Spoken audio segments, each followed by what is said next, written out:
Hello বন্ধুরা, কেমন আছো সবাই? সিম্পলি আবান্তিকার নতুন একটি ভ্লগে তোমাদের স্বাগত জানাই। আজকে বেশ কিছুদিন হলো আমরা আমেরিকার হিউস্টন শহরে বসবাস করছি। আজকে মনে পড়ছে আমাদের প্রথম দিনটার কথা, যেদিনকে আমরা প্রথম হিউস্টন বিমানবন্দরে পা দিলাম। এখানে পা দিয়ে দেখলাম পৃথিবীর অন্য একটি জগৎ। সেখানে অচেনা অজানা দুটি মানুষ একদম অসহায়। এখানে এসে আমাদেরকে অনেক ধরনের চ্যালেঞ্জের মধ্যে দিয়ে যেতে হয়েছিল এবং এই চ্যালেঞ্জগুলি কম বেশি সব বাঙালিকেই ফেস করতে হয়ে থাকে। আজকে এইসব চ্যালেঞ্জগুলোই আমি শেয়ার করব তোমাদের সাথে, যাতে যারা পরবর্তীকালে ইউএসএতে আসবে বা যাদের পরিচিত মানুষজন ইউএসএতে আসবে তাদের যাতে একটু সুবিধা হয়। আমরা প্রথম যখন আমেরিকার মাটিতে পা রাখলাম তখন আমরা দুজনেই ছিলাম ক্লান্ত এবং বিধ্বস্ত। একে তো প্রিয় মানুষ, প্রিয় দেশকে ছেড়ে এসেছি, তারপরে ছিল দীর্ঘ ২৬ ঘন্টার বিমান যাত্রা। ঝটপট লাগেজগুলো কালেক্ট করে নিলাম। তখন আমাদের গন্তব্য ছিল হোটেল। হোটেলটা আগে থেকেই বুকিং করা ছিল। হোটেলে যাব কি করে, তার জন্য তো ক্যাব সার্ভিস আছেই। কিন্তু ক্যাব যখন বুক করতে গেলাম তখন দেখলাম যে আমাদের কাছে যে ফরেক্স কার্ডটা আছে সেই কার্ডটাতে পেমেন্ট নিচ্ছে না, অল পেমেন্ট ডিক্লাইন করছে। তখন আমাদের মাথায় হাত, কি করব? একদম অচেনা এক শহরে অসহায় দুটি মানুষ। খুঁজে পেলাম ট্যাক্সি সার্ভিস, আর সেখানেতে পেমেন্ট মোড ক্যাশ অ্যাভেলেবেল। তাই আমরা হোটেলের পথে পা বাড়ালাম। হোটেলে গিয়ে চেক ইন করার পর নিজেরাই নিজেদের রুম খুঁজে সমস্ত লাগেজ নিয়ে রুমের পথে পা বাড়ালাম। এক্ষেত্রে আমি একটা সাজেশন দেব, যারা এরকম আমাদের মতোই ফরেক্স কার্ড নিয়ে ইউএসএ তে আসবে, তারা তাদের নিজেদের দেশ থেকে ফরেক্স কার্ডের যে ওয়েবসাইট আছে সেই ওয়েবসাইটেতে গিয়ে অনলাইন পেমেন্ট মোডটা অ্যাক্টিভ করে আসবে।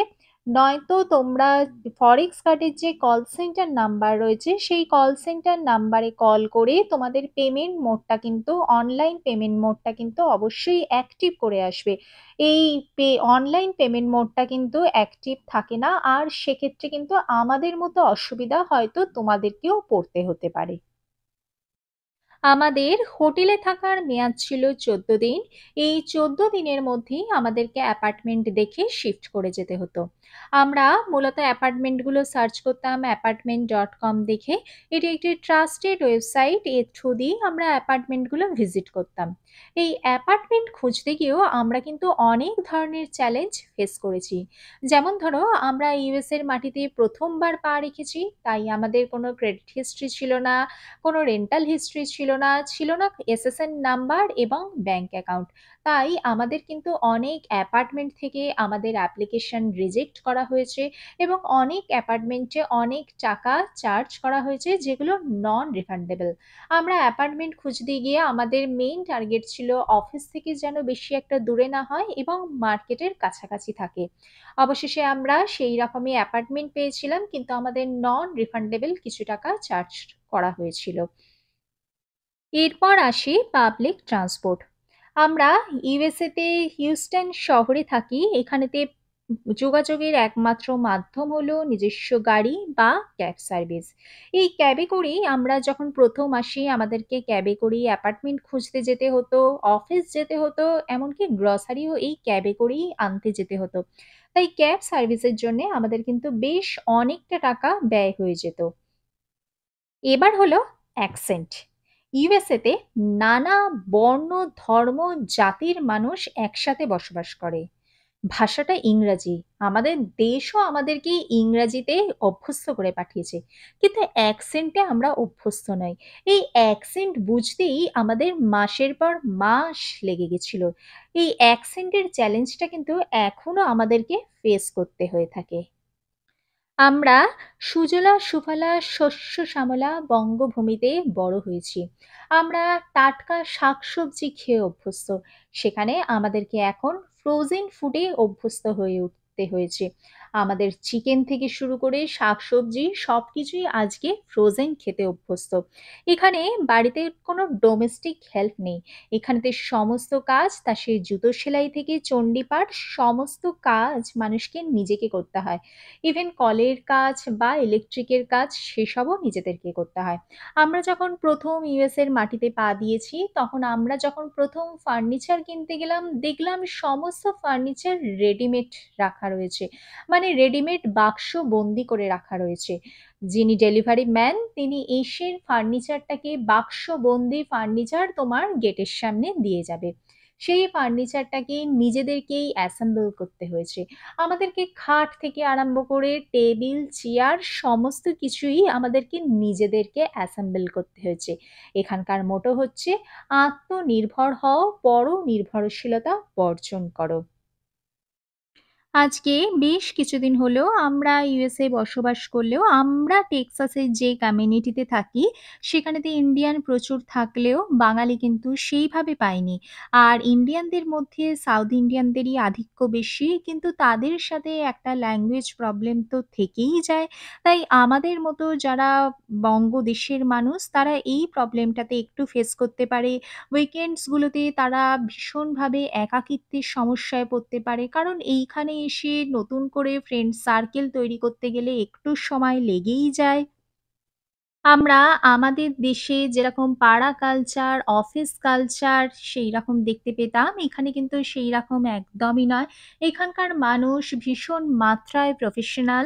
তারা প্রফেশনাল লাইফ এবং পার্সোনাল লাইফের সবসময়তেই একটা ফারাক করে থাকে।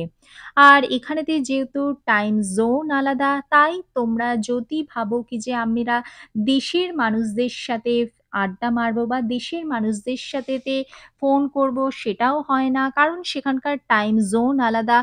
যখন আমাদের দেশে রাত তখন এখানেতে দিন বা যখন এখানে দিন তখন সেখানে রাত। তাই সেই ক্ষেত্রেও কিন্তু ভীষণ একটা একাকিত্ব দেখতে পাওয়া যায়।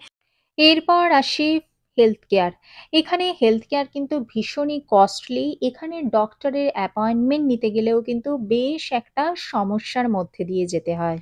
এখানকার মানুষের ফুড হ্যাবিটস যে আলাদা সেটা আগেই বলেছি। এখানকার মানুষ বেশি ফ্রোজেন খাবারে অভ্যস্ত।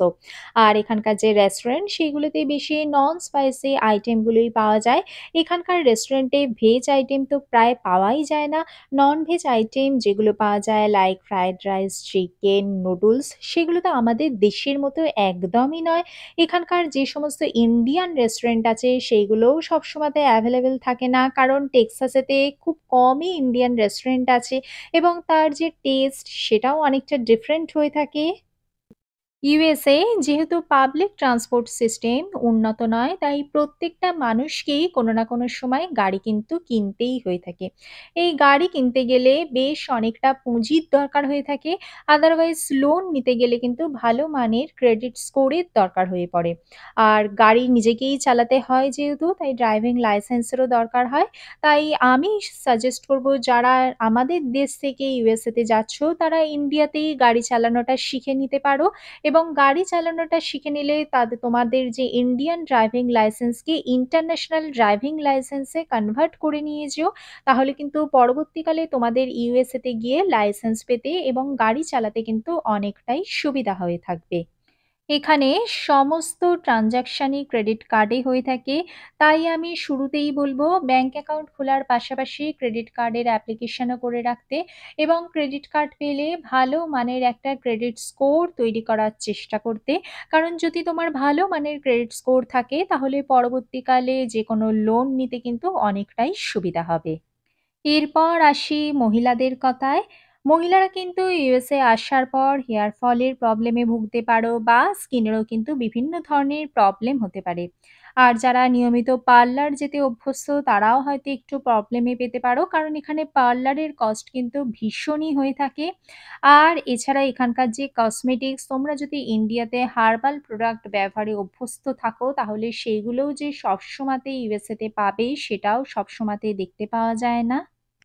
এরপর আমি বলব সেই সমস্ত মহিলাদের কথাই যারা H4 ভিসাতে USA তে এসেছো, যাদের কোনো ওয়ার্ক পারমিট নেই। তাদের বাড়ির সমস্ত কাজ নিজেদেরকে করতে হবে। তারা বাইরে বেরোতে গেলে তাদেরকে ড্রাইভিং জানতে হবে। তারা যদি দেশে ফোন করে কথা বলতে চাও তাহলে তাদের মানতে হবে টাইম জোন। কারণ দেশেতে যখন রাত, USA তে তখন সকাল, USA তে যখন সকাল, দেশেতে তখন রাত। সেই বিভিন্ন ধরনের প্রবলেম তাদের ফেস করতে হতে পারে এবং পরিশেষে তাদের যে সমস্যাটা হতে পারে সেটা হয়তো তারা একাকিত্বের সমস্যায় ভুগতে পারে। তাই আমি শুরুতেই বলব, তারা তাদের সেই মেয়েবেলাটাকে খুঁজে বার করো। তারা খুঁজে বার করো ছোটবেলার সেই আমিটাকে, যেই আমিটা ভরা থাকতো তাদের নাচ, গান, আঁকা, খেলাধুলা এবং যার যেটা পছন্দ সে সেইটাতে অভ্যস্ত হয়ে পড়ো, যাতে তোমরা ইউএস এর মতো দেশটাকে নতুন করে পেতে পারো। ইউএস একটি ভীষণ সুন্দর দেশ। তার প্রতিটা কোণে ছড়ানো রয়েছে সৌন্দর্য। যাতে তোমরা সেই সৌন্দর্যটাকে আবিষ্কার করতে পারো। এখানকার কালচারকে অ্যাবজর্ব করতে পারো। এখানকার আমেরিকাকে নিজের করে পেতে পারো। এখানেতে বিভিন্ন ধরনের চ্যালেঞ্জ যেরকম রয়েছে, সেরকম চ্যালেঞ্জগুলো অতিক্রমও তোমাদেরকেই করতে হবে। এরকম তোমাদের মতো বহু মানুষ যদি অতিক্রম করতে পারে, তাহলে তোমরাও অবশ্যই সেই চ্যালেঞ্জগুলোকে অতিক্রম করতে পারবে। তাই বলবো, চ্যালেঞ্জটাকে ভালোবেসে গ্রহণ করো। আর অপেক্ষায় থেকো আমার পরবর্তী ভিডিও। তার জন্যে আমার এই চ্যানেলটিকে সাবস্ক্রাইব করো, ভিডিওটা ভালো লাগলে লাইক করো। দেখা হচ্ছে পরবর্তী ভিডিওতে। Till then, bye by.